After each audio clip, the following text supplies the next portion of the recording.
খুবই আনন্দিত হয় এই দিনটা, যে সুন্দর একটা প্রোগ্রাম করেন। সত্যি এরকম প্রোগ্রাম সাধারণত এখন কমে গেছে।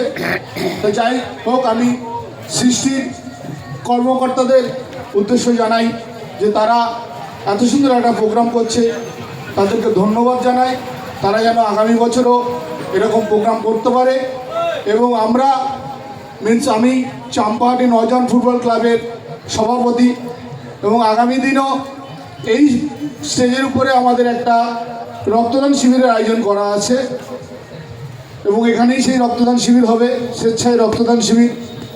আমি বলবো, এই জনসাধারণকে আহ্বান করব, তারা যেন তাদের মূল্যবান রক্ত দিয়ে মুমূর্ষু প্রাণীকে, রোগীকে যেন প্রাণ বাঁচান। এবং আমি জয় হোক সৃষ্টিকে আমার আন্তরিক শুভেচ্ছা জানিয়ে আমি আমার ছোট্ট বক্তব্য শেষ করছি। ধন্যবাদ কপিলদাকে। এরপরে আমরা বরণ করে নেব আমাদের